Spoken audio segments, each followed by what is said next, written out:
A thing for, Let's start it over. I think I have a thing for toxic energy. So I think there's still some more healing that I need to do, because when I look back on all of these energies, um, it's a shame I gave them so much time and there were sweet energies that I didn't. And Yeah. so now I see those sweet energies getting married and starting families.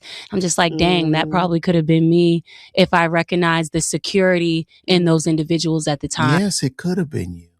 It definitely could have been you, but they're gone. They're gone. And like now, I'm like, yeah, I'm definitely feeling that now. I'm aware that there's something going on. There's something wrong. What do you think it is that attracts you to like toxic energy? I think they just seem really exciting at first. The chemistry is incredible. And they don't even always be fine. It's not even that like they're sexy or something. I mean, well, they're sexy, but they don't be the finest things I've ever seen. Yeah. It's just an energy. It's sometimes it's convenience, what we talk about. A lot of the sweeter energies that I felt like weren't for me. I felt I could see myself falling asleep a little bit on the phone. So I don't know if that's like, if boring is good or not. Like, I'm trying to figure out what that means. Like, it's the thrill. Yeah. It's the thrill of it. Yeah. Yeah, she want a dog. You know what I mean? She want a dog ass Negro. That's what a lot of them want. They want that. They don't want the nice guy. She don't want no man bringing her flowers and being kind and gentle and opening doors. She don't want that. And a lot of them don't want. They don't want it until it's too late. Until they begin to hit what we call the wall. And then it's too late. And then you're at homecoming or some celebration with cobwebs in your eye. Like, damn, what happened? How did he get away? And what is that? What is that? Is that just something common with black women? Or is this all women? Do all women particularly prefer just ass? I think it's all women. I'm not gonna put that on the sisters. I think it's all women. I think when they're younger, you know what I'm saying? Cause you kind of want the hot guy, or you want the guy with, who got a lot of hoes. You know what I'm saying? And he gonna keep his hoes, and then you end up being one of his hoes, and you're fighting for position. And that typically, I'm guessing, keeps you alive. You don't want the boring, nice guy when you're young. You don't want to get sleepy. Like she just said, she doesn't want to get sleepy. So I guess a lot of men should just take notes. And, like me, I'm gonna tell y'all something. I've been married like 16, 17 years, right?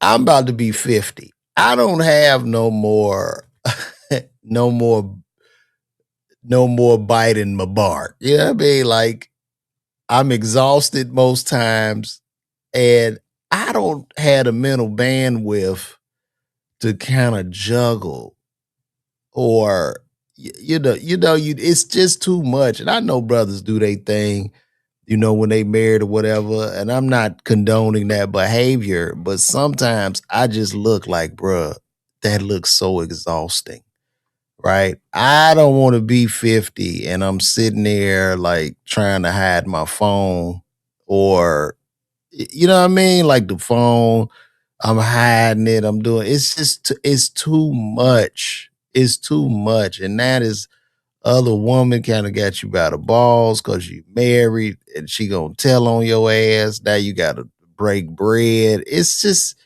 It's too much, man. I'm cool. I'm cool, but for the young guys, it's unfortunate that you gotta kind of be an asshole.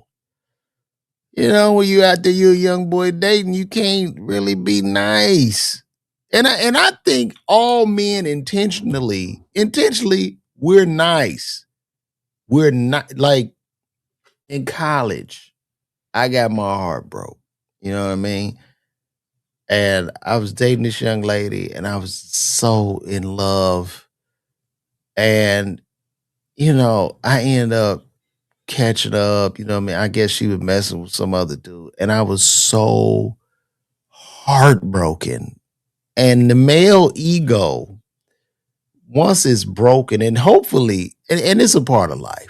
I believe all men should get their heart broken about 18, 19. Because if a man get his heart broken in his 30s and 40s, that's how serial killers are made. Okay, that's a psychotic. They gonna have a psychotic episode of breakdown. This is when you see true crime documentaries, right? But when you young, you get hurt, you know it's bad, but it opens a third eye. And now you're able to see through because when you green and young and dumb and full of cum, you can't the third eye is closed. So you in love with this girl and you can't you don't know you're clueless that she's a whore. You're clueless, but you're in love. You like a little puppy dog. You know what I'm saying? And then that fateful day comes where you find out, oh, man, dude, she been getting smashed. And that's where you like, oh my God. I cried, man. I remember man, Shorty had me crying, like, oh, how could you do this to me? I was so hurt. But then you get over that shit and you just say never again. And it does kind of, I guess, kill that innocence in a man. And you go on the terror. You just, you know what I'm saying? That's when you start listening to, well, back in the 90s, you know what I mean? You listening to heavy Snoop Dogg, you listening to all that pimp talk, all that. Because you're a hurt and scarred man by a woman. But hopefully, you know, I doubt it, but hopefully Ari will find love. And you young ladies in college, y'all can't be playing in college because that's typically where you should find your guy. You know what I'm saying? It's really nothing to play with. That's a really peculiar time. When I look back, being grown now in college, and you know a lot of good brothers. That's where I think a lot of young ladies have their highest viable options. However, is limited because it's pretty much 17-1, which is rough. But if a woman coming there with some understanding, she could possibly win and find the right mate in college. You see. So yeah, man. Shout out to Ari Lennox. I hope she finds love. I hope she stops dealing with those toxic guys. And if there's any women that want to chime in, you know, just tell me some of your toxic experiences. Let's go to Gina Rodriguez here. I never wanted drama. It's not worth it. If he's involved with someone else, he could never be involved with me. I'm number one, never number two. I'm God's promise. I love me too much for that. Thank you, Gina Rodriguez. That was beautiful. Have any of you ladies just been caught up with a toxic man and you just love the toxic man? Oh, shout out to Marquise Collier, man. Appreciate you, bro. Thanks for the love. But if you've been caught up in toxic love and you a woman, you know, come chime in and tell me how that feels of what you go through. Because I guess it's a dopamine release. You young, everything's exciting. You know what I'm saying? And everything is moving so fast and they make you feel some kind of way, baby. And he got that dopamine coming out your ears and your nose, and you're like, oh, this is love. But you know, he running and doing his thing. So I guess that's just a stage that women go through. But if you on here and you want to share your toxic love experience, let me know. Let me know. What's up, everybody on wait a minute. Everybody on IG. I see y'all, man. What's going on? But if y'all want to share that, come on in here and share that. Also, too, don't forget, I'll be in New York City Wine. You can get those tickets by scanning that QR code or going to LeVarWalker.me to get those tickets, man. Mr. Ty says they don't know how to select men. very interesting. Absolutely, I had one and done. The rest of my days have been serene peace. It was in the '90s. You said in my '90s. I'm like, oh man, you look amazing. If you are 213 years old, Gina. So I'm just gonna say you're saying in the '90s. Very very interesting. It's an interesting dynamic though. It's an interesting dynamic, and right now I think I don't know because I'm not in the streets, but it seems like the younger girls want even more toxicity based on some of the music that I hear. You know what I mean? I be listening to like Leon Thomas and the younger guys singing, and it sounds like the toxic ways are the way to go. You know. Diane Mazza has chimed in, and women need to learn about the heavy love bombing in the beginning of the relationships. A red flag for me now. Live and learn. God bless you. Donatello, peace is boring to unstable people. That's a bar right there.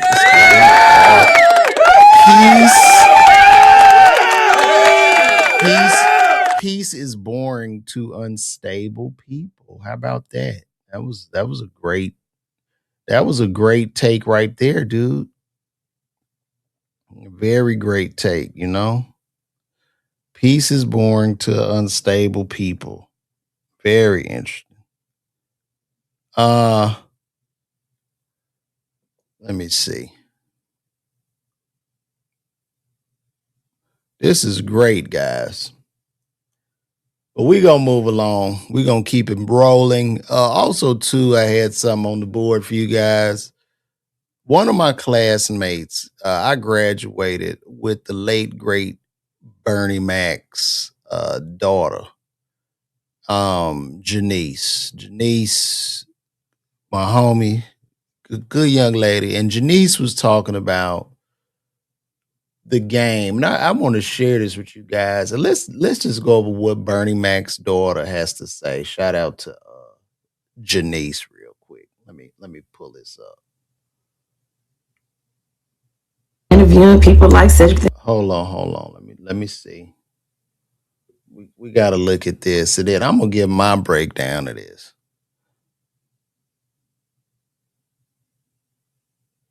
Hmm. Is it on here? Okay, here we go. Let's just see. This is Bernie Mac's daughter. Let's see. Hey, how's everybody been? I know it's been a while. Y'all haven't seen me in a minute. Hope y'all are good. As for me, life has been lifing. some good ones, some not so good ones, but I'm here and just want to check I don't know why that's. Let me turn this down a little bit. in with everybody. Is it too late to say Happy New Year? I don't know. Well, you know what? We just got the Chinese New Year just came upon us. So I'm going to say it. Happy New Year. But I hope y'all are doing well. And I was just sitting here and I had a thought. Y'all remember a couple of years ago when I launched that podcast to honor my dad and talked about my dad, and I was interviewing people like Cedric the Entertainer, Monique, and the cast of his TV show, and we had a real good time. What y'all don't know is that there were some people behind the scenes who sabotaged it, which is why it had to end and hadn't been in production since then. But I really enjoyed it, and y'all are still letting me know that y'all miss it and would like me to start it. I'm thinking, though, this time around, if I revamp it, I think I'm not going to be so PC. I think I'll talk about some stuff that y'all don't know about, especially some stuff that has happened since my dad's death that a whole lot of people, I know they don't want me to talk about. But I think I've been quiet for too long, and I think it's time to tell the whole truth and nothing but the truth. What y'all think? Who you with? Let me know. But no, I got great feedback on my last video, and I got a lot of, girl, where you been? What's been going on? A lot. I've moved, I've become an empty nester, just all kind of stuff, and just been in the space of transition. Coupled that with everything going on around in this world, it's a lot, as I'm sure it's a lot for all of y'all. But being in this like extended time of transitions, I've just been thinking a lot, and my dad has been on my mind a lot, which, I know those of you who've lost loved ones, that person is never not on your mind and heart. But I think most especially about the transitioning in the aftermath of his passing and watching how people have been moving since he's been gone, and how he used to always say, if you ever want to be loved, you ever want to be special, just die. Everybody love a dead man. And watching how there are so many people who love to profess how much they love my dad, and knowing how grimy and dirty they are behind closed doors when it comes to him has just been wild. Like, I can especially say it because I'm going to tell y'all, I have been treated the worst I've ever been treated in my life since my father's been dead, by people you would not ever expect it to be. But let some cameras turn on and they're going to cry and they're going to tell you how much, oh, I love him so much. Oh, I just love him so much. And even the people who haven't outrightly participated in the cruelty, they've just kind of sat back like, that's messed up. But then they'll turn around and be kikiing with the people who've been cruel. And honestly, a lot of people I ain't even heard from since my dad died. And we talking people I've known, grew up knowing. Even in the industry, there are people, who will get on and say how much they love my dad. And then behind closed doors, that's it. And I'm not saying people need to martyr themselves to someone who's passed away, but it's wild because a lot of those people know if they had gone first, my dad would have been there for them. And they know who they are. Like, everything I'm saying, folks know I'm not lying. They know I'm telling the truth. They know who they are. And it's just wild to see because why you faking? Why you fronting? I'd respect you more if you just came up and said, I never liked him. Because you couldn't love him and turn around and behave the way that you're behaving. You just couldn't. I don't know. And it's just got me thinking a lot about, I'm 2 years away from reaching my dad's, last earthly age. And it just got me thinking about my life and what would be left in the aftermath of my passing for my daughter, and what kind of life I want to keep living. And it's just funny. Life be that way sometimes, though, don't it? I'm going to say this in regards to Janice. One thing about this entertainment industry that I've noticed, and I'm from the South Side of Chicago, as well as Bernie Mac. Also, a little bit of history. Two people won the Miller Lite Championship from the South Side of Chicago. I'm one, and the other one was Bernie Mac. But enough about me. The entertainment industry is very fake. The friendships and relationships that you see amongst these people is fake. The entertainment industry is very much so, what can you do for me? When you are hot in this industry, your phone will ring off of the hook and you become everybody's brother. This is why I don't think Bernie, when Bernie was alive and doing his thing, Bernie wasn't really messing with a lot of guys, man. Bernie knew what it was, and this is just the game. And unfortunately for Janice, I'm sure people are probably not picking up the phone. They're not acting the way they were acting when her father was alive. That's because she is of no value to them. You see what I'm saying? So that's the game. But when you get into entertainment, you learn that, over a period of time. You come in green, you get a little funny, you get some heat, you think everybody is your friend. And that's the furthest thing from the truth. People are using you. They are using you to their own gain. And that's just the entertainment business. I got to work with Dick Gregory when I was a younger comic, and I would often ask Dick, I say, do you talk to Bill Cosby? Do you talk to Richard Pryor? And he would always say, I don't talk to entertainers. I don't talk to entertainers. Huh? And I understand that now because he understands that these relationships are very, very fickle. And one thing about it, and I tell my son this often, nobody loves you outside the four walls of this house, right? I'm a man with no friends. I don't really have friends, right? And it's okay, right? It's just what you guys on this chat are my friends. I don't really have friends.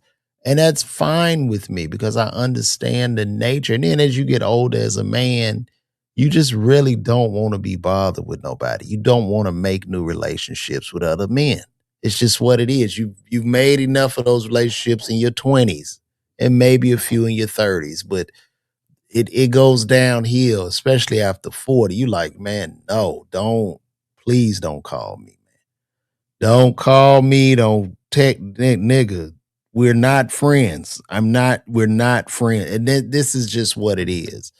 But unfortunately for Janice, and I'm going to try to reach out to Janice and give her a call because when I was at Xavier, she had introduced me to her dad, and her dad, he dabbed me up or whatever and told me to do comedy from my heart. And it's what it is, man. I mean, and then most of these people, and that's another thing too in life, man. Most of these people that you want to be fresh for, you want to get the car for, you want to be cool with and shit, they not coming to your funeral. They don't care. If you get sick, these people are not coming to help you.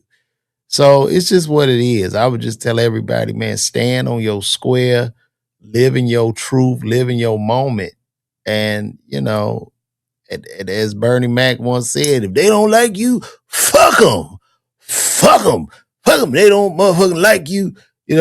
As he said that's real. But shout out to Janice. And if she sees this, I'm definitely going to be reaching out because she's also my alumni. But I'm gonna hit her up, definitely. And for them people to sabotage her podcast, that's crazy to me. But yeah, it's a fake industry. I mean, like being a comedian, if I was drowning in quicksand and there were other comedians around and they saw me drowning in the quicksand and my head, like the sand is up here, my head is right here. My only expectation of them would be for them to put their foot on top of my head. At least with that expectation, I can go down with pride and dignity and not, be begging for the help. But that's the nature of entertainment. It's a nasty, ugly game. If you want to make friends, make ice cream. Who said that? They said if you want to make friends, make ice cream. And I'm pretty sure even in the ice cream business, there's probably some hate and some jealousy over there as well. So, very, very interesting.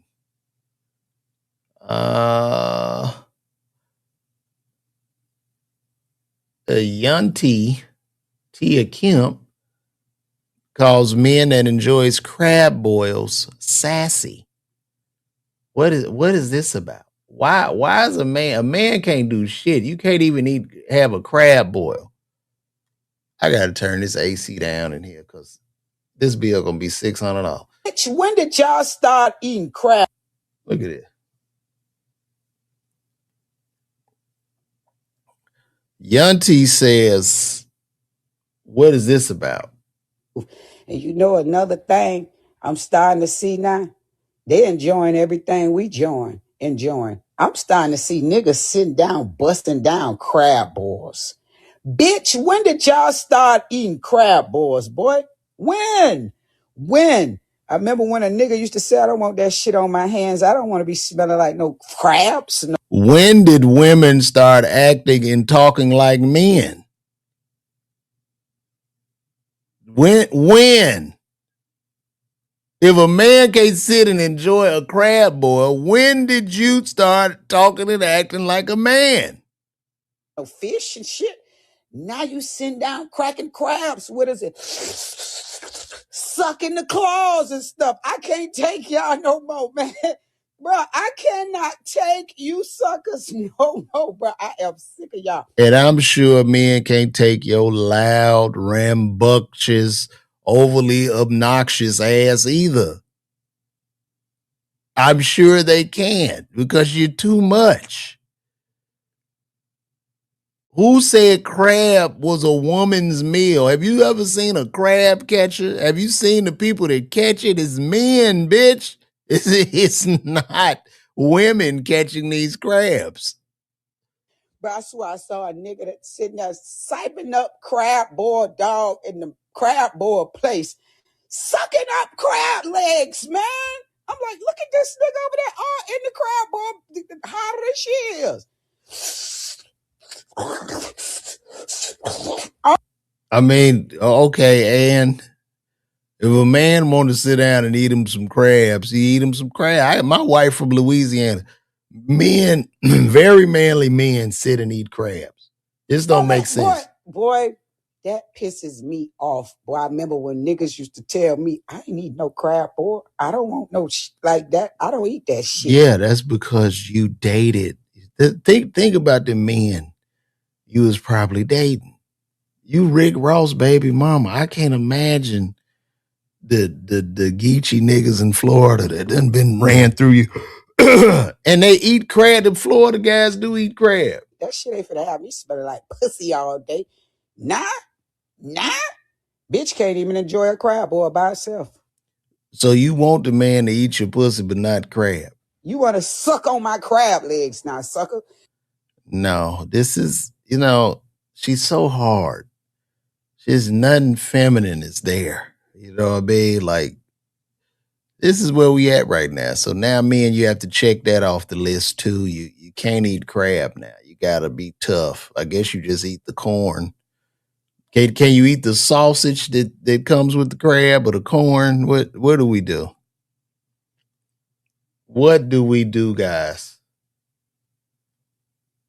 Let me see.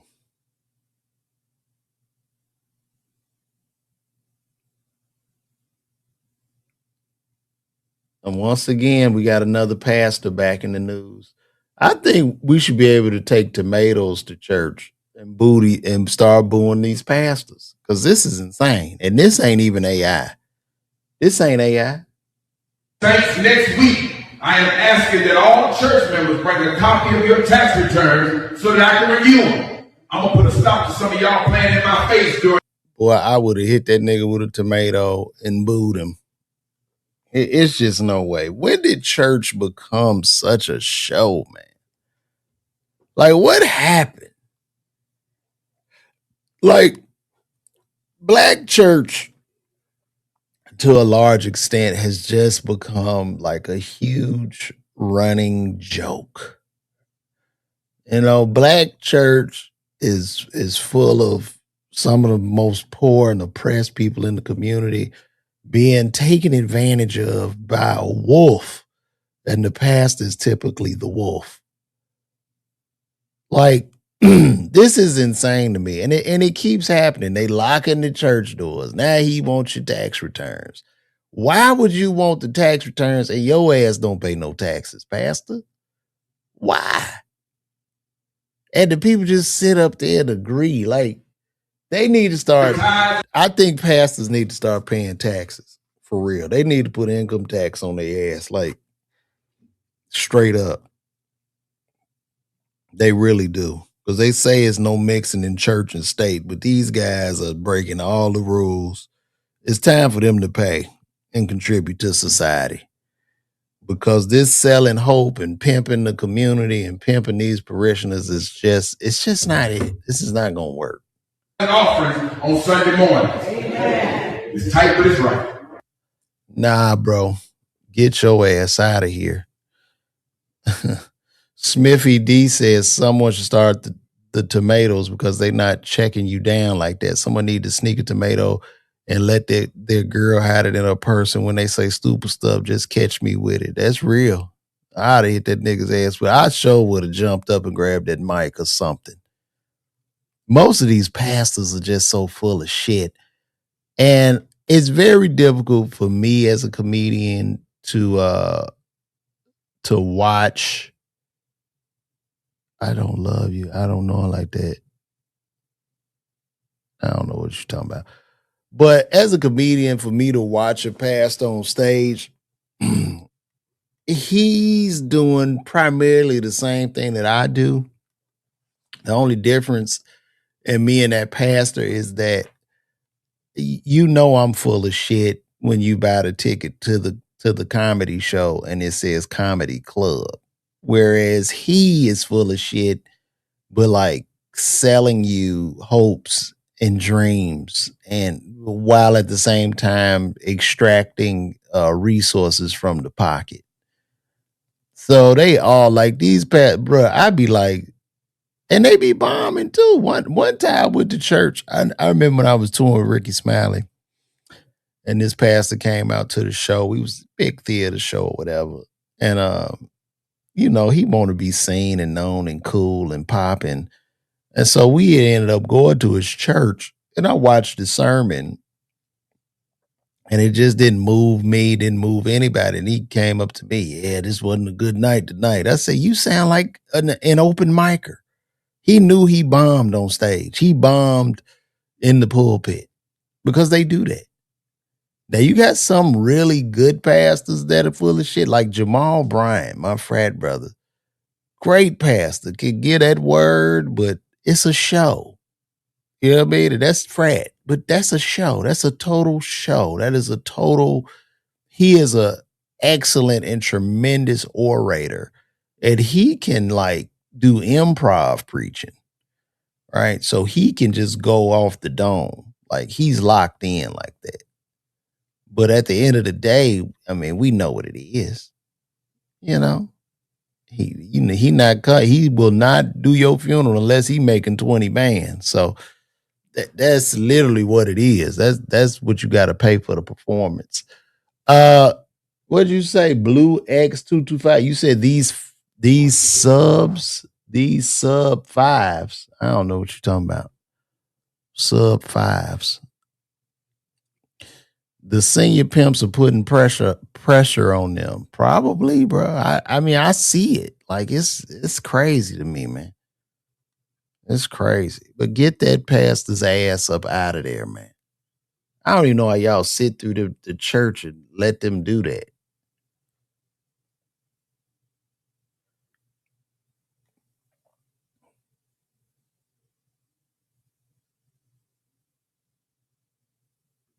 So Nicole Curtis, I believe she said, I don't know who this lady is.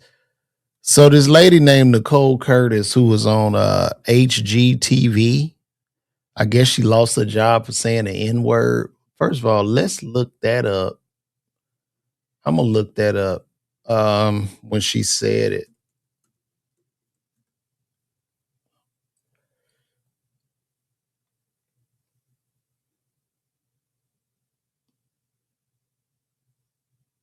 And then she did an interview on there.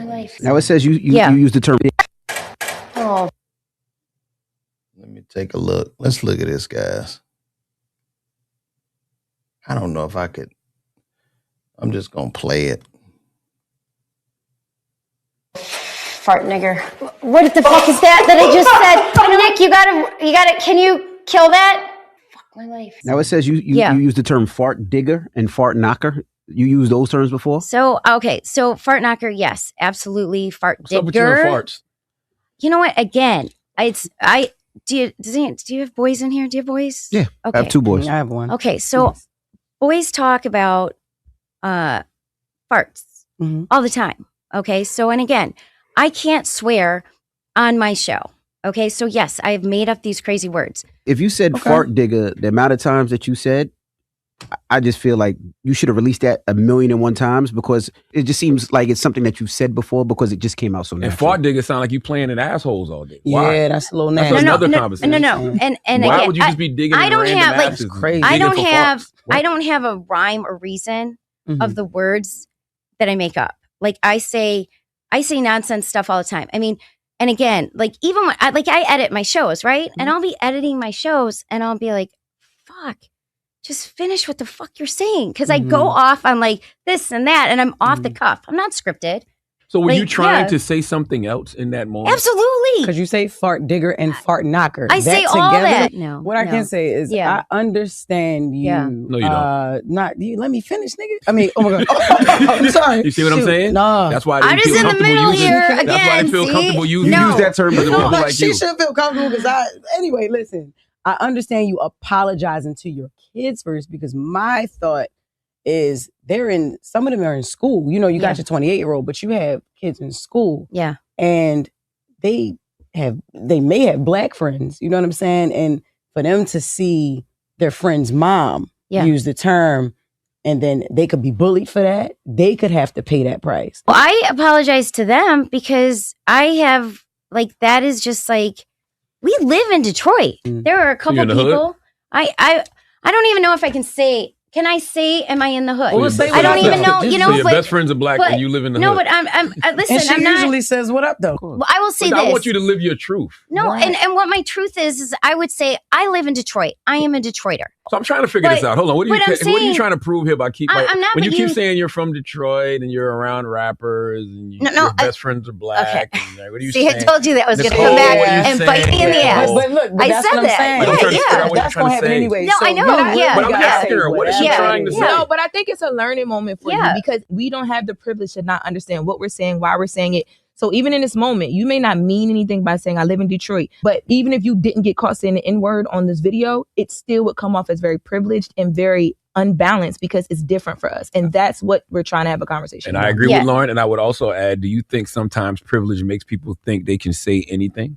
Oh, absolutely. I don't say that word. I know that. But the R word. Or any other word that hurts. What is this R word you keep referring to? How do you not know it? Yeah, I know what is it. Because you might use it. I don't use Okay, well, it's used to describe. What is the R word, it was Lauren? used to describe people. It's retarded, yo. Thank you. Thank you, Jess. Like saying fart nigga and then coming to a black radio show and trying to explain yourself about it. That is retarded. Yes. All right, there you go. Yes. You know what? And you know what? You're right. Okay. You're right. Nicole. You're right. I came here. You know, what's so crazy to me, I don't know who this lady is. And for the Breakfast Club to actually want us to tune in to Netflix to watch these people that we don't even know. I don't know if y'all were offended by that. I don't give a damn personally. It's whatever. But what has happened to the Breakfast Club? And that's another topic for discussion. As you know, the Breakfast Club is in a decline because they left YouTube to go to Netflix. And I guess now at this point, Charlemagne said he believes that YouTube is throttling, their views because they still have some stuff on YouTube, but it's like 4-minute clips. It's just clips to try to drive you to Netflix. So how does this make any sense, right? So the Breakfast Club went and got that money, get your coin, They got this $200 million deal through iHeart. iHeart owns the Breakfast Club and they own all that IP. So they own Just With the Mess, they own everything. CJ024, you said suppressing content is crazy, but let's give us a breakdown about why YouTube would want to do that. So when you on YouTube and you're what is considered a partner once you're monetized, right? So on YouTube, you get paid off of what's called a CPM, which is the cost per meal. So advertisers pay out a CPM, which is a cost per 1,000 views on an ad. You see what I'm saying? So if 1,000 people see that ad, this is what they're paying. So that could be $30 CPM. Now YouTube partners with you, so they're going to give you $15 out of that.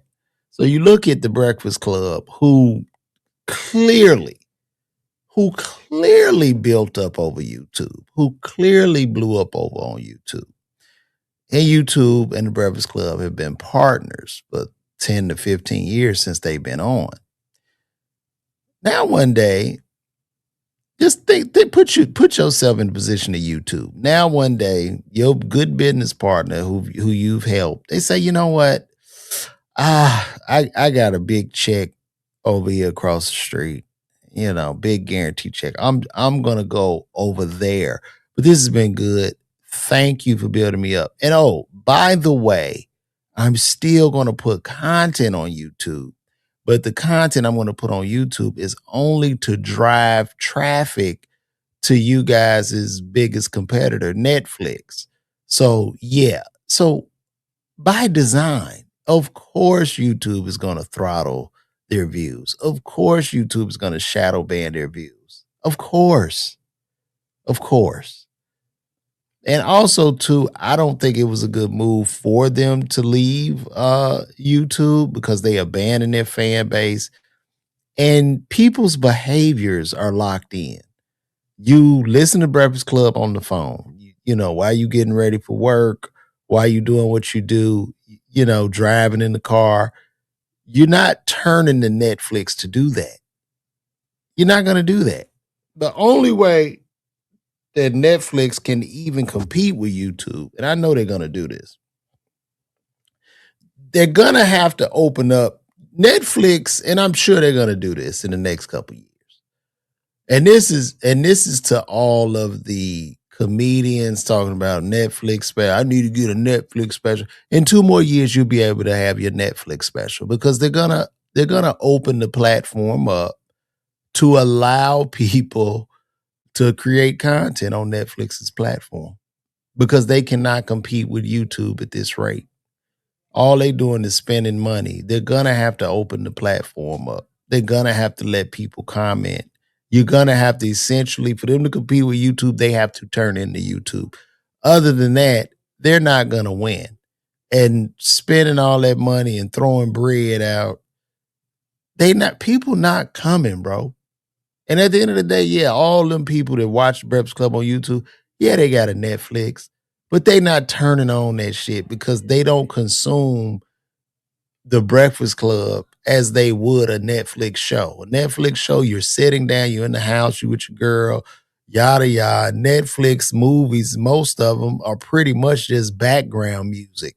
For every 10,000 shows, they may have 4 or 5 good ones a year, whether that be a documentary or some great movie.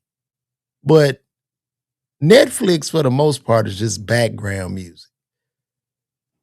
That's it. And so they're going to open that platform up for user-generated content and abandon most of this. So they're using Charlamagne, the Breakfast Club, as front man to try to drag people over there, and it's not working. It's not working. And then they'll pop back up onto YouTube, I guess, once the contract is expired. But on them getting $200 million, I'm pretty sure that's a 3 to 5 year deal. But by the time they get back onto YouTube, I believe that the people would have gone. Like, there's going to be something new to come up. I'm 50. The Breakfast Club fan base, to me, seems to be 40 to 50 years of age. And there's going to be some other show that comes up to eat that up within that time frame. So they've had a great run. But that was just a bad move. It was a bad pivotal move. That's right. All money ain't good money. You keep ownership. Ownership is key. But I guess to an extent, because hell, ownership is key. But if you could sell out and go chill and not have to worry about bills and payroll and shit like that, hey, that's a beautiful thing too. So it's what it is, man. Salute to the Breakfast Club. And then nobody's going on Netflix to see that type of content. It's just not going to happen. It's not happening, guys.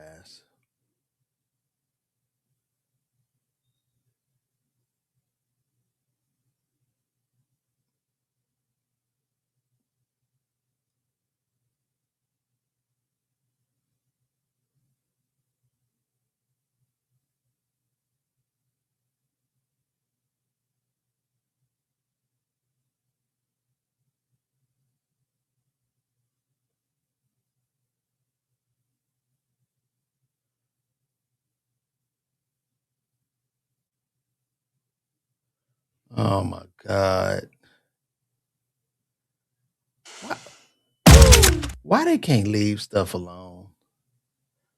Tell me how y'all feel about this. I know this is random as hell, but here Netflix goes. I don't know if y'all remember the movie Man on Fire with Denzel. Now leave shit alone. Leave it alone, bro. That performance that Denzel, and I'm going to watch Man on Fire after this, but that performance that Denzel Washington did on Man on Fire, bro, leave it alone, bro. Quit trying to. Hollywood is continuously trying to remix, reheat at the same old soup over and over again, and then it's like, who is this guy? Could y'all have used Damson or like somebody bigger? So like, I don't even know who this guy is. This is another show that will not get watched. And that's where we are. That is where we are, guys. Well, I think I'm going to wrap up today. Y'all make sure, man, y'all get them tickets, man. Pull up on me. New York City Winery. I mean, look, I don't know who the guy you said may be good. I'm not saying it's not, but it's the same story. Like Denzel in Man on Fire was everything. So why? I mean, can we do something new? Can we step out of the box? That's all I would say.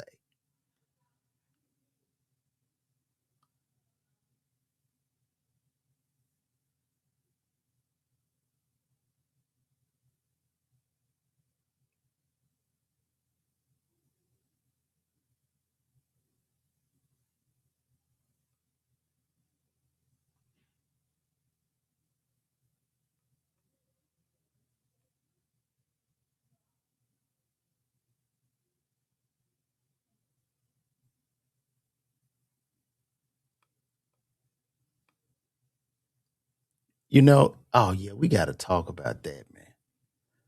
Did y'all hear about this guy Bam? So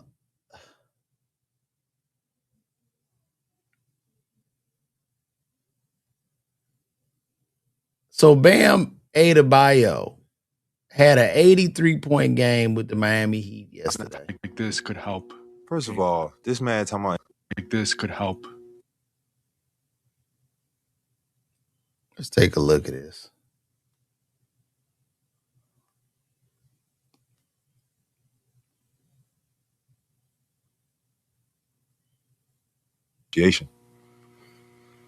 Dude, like I heard he had 43 of his points were from free throws. J Ski Live, what's going on, brother? Tell me about this game. You want to chime in on this game, dog? Let me know, because they say there's an asterisk on this game. Like this isn't a real 83-point game in the sense of a Kobe. That's what I'm hearing. Now 83 points is big. Now let's see. First thing you think is how, because let's see what Emu Doka had to say.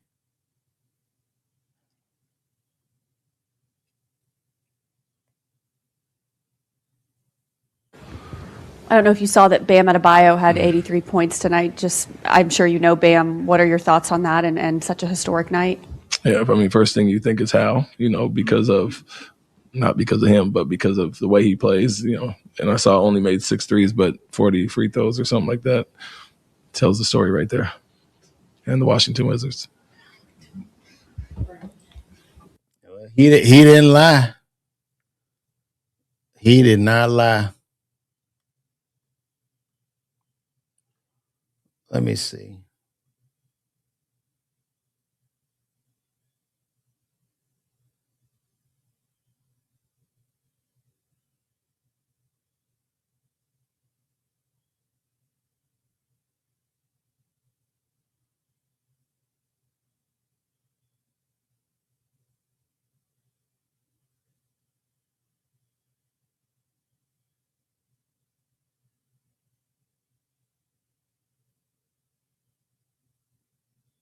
The Heat kept fouling the Wizards to get the ball back so Bam can break Kobe's record. What?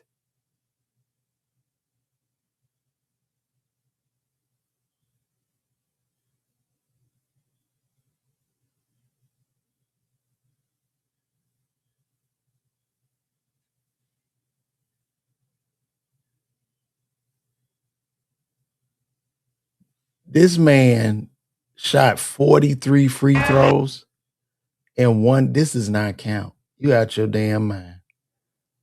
This shit does not count, bro.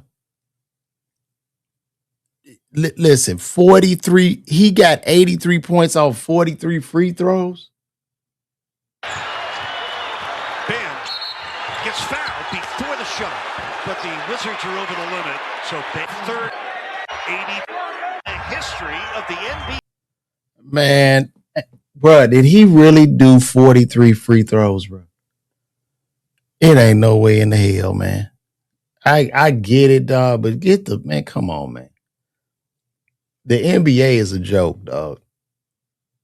It's a joke. I'm gonna get Gemini to break down his game.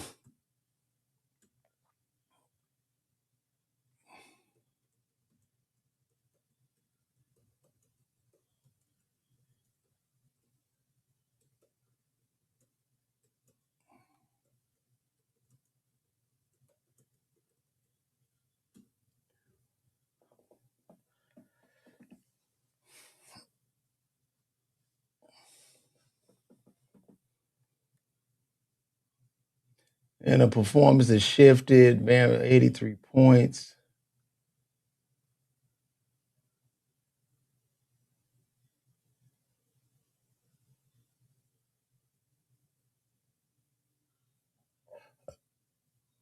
Oh my God.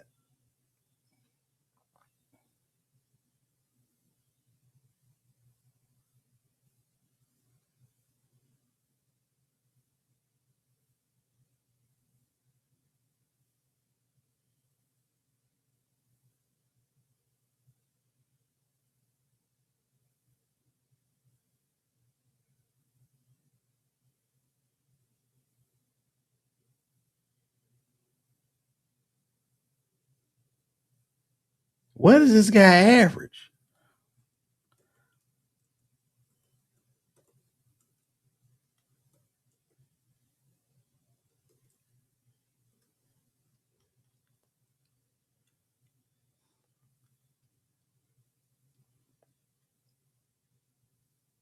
The fuck? This dude only was averaging 18.9 points a game, bro. He's shooting 44.7% from the field. Before this, the 83 point before this game, before the game, Bam Adebayo was averaging 17.8 points per game.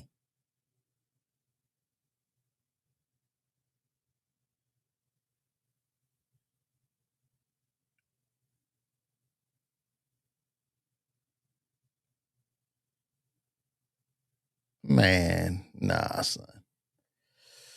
Nah, we not buying it, bro. We're not buying that. Well, guys, I'm going to wrap this stream up for the day. Hope y'all enjoyed it. Oh, Lord, man. Y'all keep rocking with me, man. I appreciate the love and everything. Everybody showing love.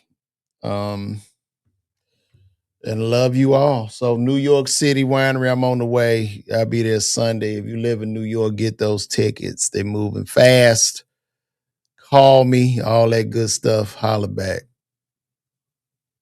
I got to set my outro. So long, y'all.